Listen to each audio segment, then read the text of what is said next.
Good morning, students. Welcome to social science class. Today we are going to discuss powers and functions of Union Parliament. Before that, we have already discussed about the Parliament, that it has two houses, Lok Sabha and Rajya Sabha. Now we are going to learn about the powers and functions of Lok Sabha and Rajya Sabha, the two houses of Parliament. It means what they are doing for us and why we are electing them. Okay, what are their functions? It means. So, here are some functions or powers of Union Parliament. These are legislative powers, control over executive, financial powers, amendment of constitution, judicial powers and electoral functions. So these are the powers of our parliament. Now we are going to discuss the first one, legislative power. Legislative power means the power to make law. What is the meaning of legislature? Legislature means the body that makes law. वो part parliament का जो law बनाता है. Okay, so here we are reading legislature, and legislature means the body of the parliament that makes law, the body of the government that makes law. Okay, so its main power is making law for the whole country. It is the highest law making body. सबसे बड़ी law making body कौन सी है? Parliament. It makes law on all the subjects that are enlisted in union list, concurrent list, residuary list, and in special circumstances union parliament can make the law on the state list also. We have read about these lists. The first one is union list, second state, third concurrent list, and the other subjects are in residuary subjects. Okay, so who can make law on union list? Only union government. Central government can make law on the subjects that are enlisted in union list. And same with the concurrent list. Concurrent list के जो subjects हैं, on those subjects state government and union government both can make laws. But if there is a conflict between state and union government, then the law of union government will be implemented. Okay, so there is state law. State government can make law on state list, but under some circumstances, some special circumstances, union government can also make laws. Otherwise तो state government can make law, but कुछ special circumstances, कोई emergency, कोई problem create होती है country में, तो union government can also make law on state list. Okay, the making of law is initiated by introducing a legislative proposal for the bill. Now what is bill? Bill means a proposal for making law. It is not the restaurant bill or electricity bill. It is the proposal to make law. Bill का meaning है, if you want to make a law, you have to show a data, you have to show the report on that. तो वो proposal कहा जाता है, उस proposal को हम बिल कॉल करते हैं। तो हाउ द लॉ स्टार्टेड, मतलब उसकी जो फॉर्मेशन है वो कैसे होती है, how it initiated in a parliament, by firstly तो by giving a proposal for the law in either of the two houses, दोनों में से कोई भी हाउस हो सकता है, इट मे बी लोकसभा और Rajya Sabha.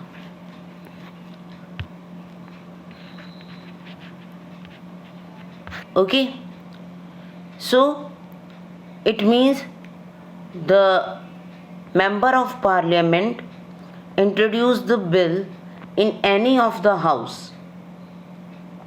of the parliament, but if it is financial bill, it means if the bill is related to the money, whether it is a budget or some expenses or about the fares of buses और railways, तो इस तरह का जो bill है, जो proposal है, it can be introduced only in Lok Sabha. Clear? जो फाइनेंशियल बिल है, मनी बिल है, वो सिर्फ लोकसभा में इंट्रोड्यूस किया जाता है, लोकसभा में उसे शो किया जाता है। Approval of both the houses is necessary for passing a bill. If both the houses agreed on that bill, agreed on that proposal, that everything is okay, we can make a law on that proposal, only then a bill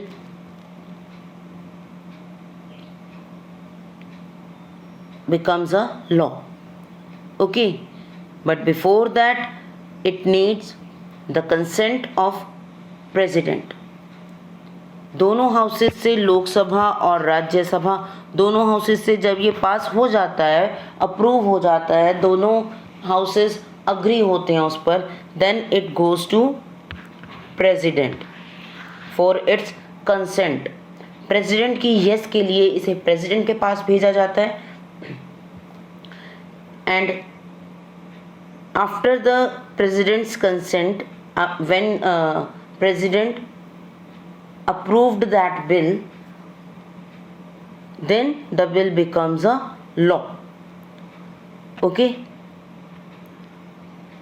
जब लोकसभा और राज्यसभा दोनों उस bill पर voting करते हैं, उस bill को approve कर देते हैं, पास कर देते हैं, यस बोल देते हैं उस बिल पर, उसके बाद वो बिल कहाँ जाता है? प्रेसिडेंट के पास, for his yes, for his consent, उसकी सहमति के लिए, उसके अप्रूवल के लिए कि वो अग्री है, ये बिल ठीक है, ये लॉ ठीक है। And once the consent is provided, the bill becomes a law. अगर कंसेंट दे दिया जाता है, अप्रूवल मिल जाता है, only then the bill becomes a law.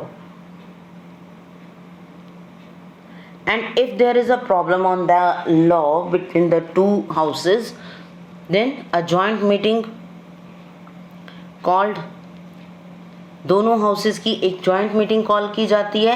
अगर कन्फ्लिक्ट होता है, कोई प्रॉब्लम आती है, दोनों हाउसेस बात नहीं मान रहे हैं, बिल को पास नहीं कर रहे हैं, तो एक जॉइंट मीटिंग कॉल की जाती है। फॉर एग्जाम्पल, एक बिल, एक प्रपोजल आया लोकसभा में, Lok Sabha member passed it, but Rajya Sabha member are not agreed on that, then इनकी एक जॉइंट मीटिंग रखी जाती है। ठीक है, and tries to remove the conflict, वहाँ पर बात करके, समझा कर उस प्रॉब्लम को दूर करने की कोशिश की जाती है, और वहाँ वोटिंग होती है पर्टिकुलर बिल पर, and then the bill will pass from the joint meeting and then it become the law. ठीक है, तो दोनों हाउसेस का अप्रूवल होना ज़रूरी है, दोनों हाउसेस से यस मिलना ज़रूरी है। in the case of ordinary bill. कोई सिंपल लॉ बनाना हो तब. But if there is a question about financial bill और मनी बिल, किसी मनी बिल के बारे में बात हो रही है, तब there is no provision to hold a joint meeting in case of money bill. Okay, money bill में राज्यसभा का कोई मेन रोल नहीं है. राज्यसभा को जस्ट इन्फॉर्म किया जाता है that we are going to change the rent और द फेयर्स और द टैक्सेस. बट राज्यसभा अगर इसको पास करती है तो ओके, नहीं करती तो कोई बहुत बड़ी बात नहीं है. जो फाइनेंशियल बिल है उस पर ज़्यादा पावर्स लोकसभा में है. ओके, तो फाइनेंशियल बिल अगर राज्यसभा में पास नहीं होता तो भी वो बिल लोकसभा में पास होने के बाद लॉ बन जाता है. So there is no provision to hold a joint meeting in case of money bill. Okay, is it clear? I hope आपको लेजिस्लेटिव पावर में ऑर्डिनरी बिल और मनी बिल में फ़र्क पता चला होगा. ऑर्डिनरी बिल मीन्स जो कॉमन लॉज होते हैं, laws regarding our life, regarding our political system. ठीक है, तो जो सिंपल लॉज हैं, ऑर्डिनरी लॉज हैं, वो सब लोकसभा और राज्यसभा दोनों से पास होना ज़रूरी है, अप्रूवल मिलना ज़रूरी है. But if there is a money bill then Lok Sabha is more powerful. Okay, तब कोई जॉइंट मीटिंग नहीं होती है और लोकसभा ज़्यादा पावरफुल है राज्यसभा से. Clear? So that's it in this video. इसे अच्छे से आप सुने.